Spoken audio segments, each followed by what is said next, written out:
A crise, ela causa a fuga. Então a gente falou de histórico de vida, de chegada até aqui, e que crise é essa que nós estamos vivendo, né? A crise na qual a dor ela passa a ser uma consequência. Então a gente falou antes ali do mental, do comportamental, do social e do emocional.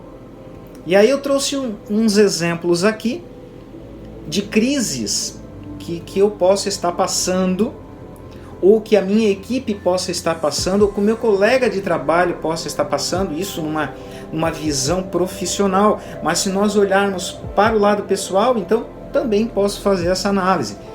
Vida pessoal, vida profissional.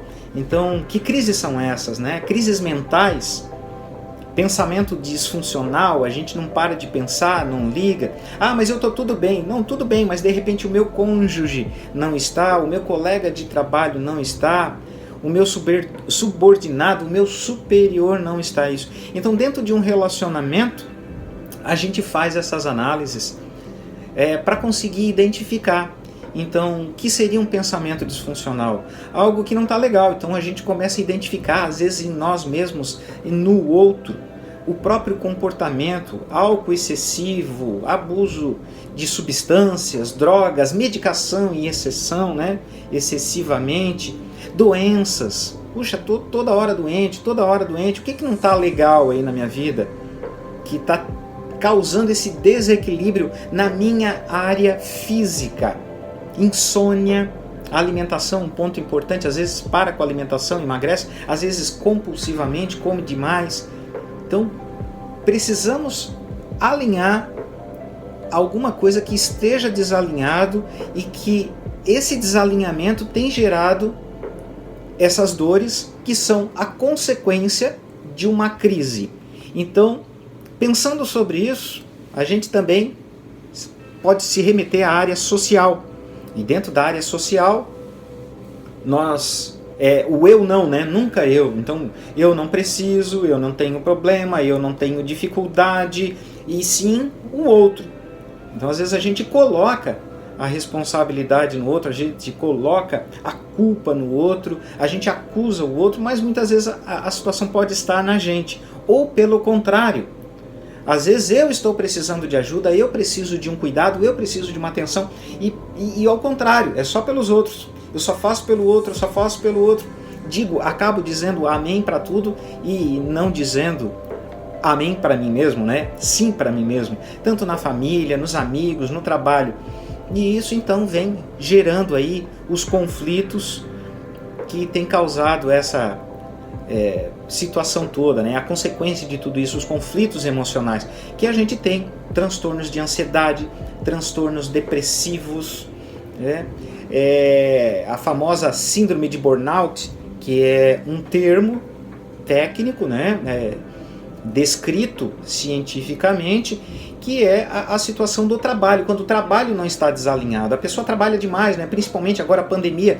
Eu diria assim, as pessoas chegam ao meu consultório, empresários, pessoas do administrativo, pessoas da gerência e pessoas subordinadas a uma equipe, né? E chegam dizendo, não dá mais, tá isso, tá aquilo, tá aquilo, tá aquilo. Aí eu falo para elas, pandemia não é demonizar a pandemia, apesar de ser uma catástrofe, né?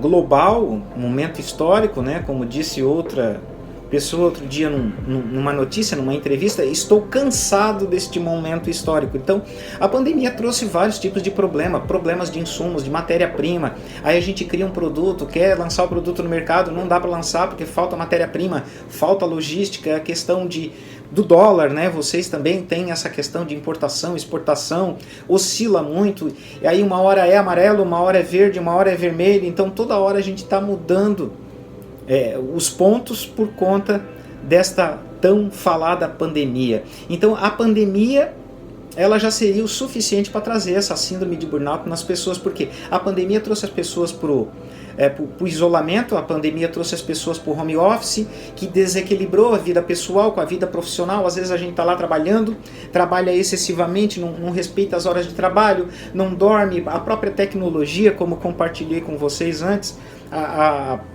a tecnologia, ela traz esse, abre aspas, vício tecnológico, né? Próprias redes sociais, o WhatsApp clicando toda hora, então a gente está toda hora movimentado isso. E se eu estou inserido num ambiente de trabalho que tem essas características, que tem essas plataformas, eu posso sim correr o risco de me exceder, às vezes até mesmo no próprio trabalho.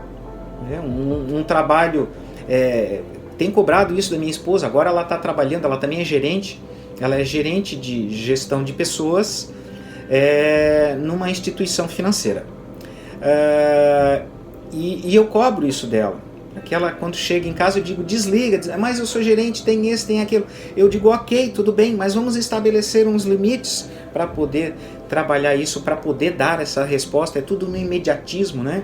A questão do próprio vírus, né? Uma pessoa que é positivada, que tem que ser isolada, que tem que ser desalojada, a equipe é desfalcada, tudo tem que ser realocado. Então, pandemia por si só já seria aí uma situação causadora de toda essa crise.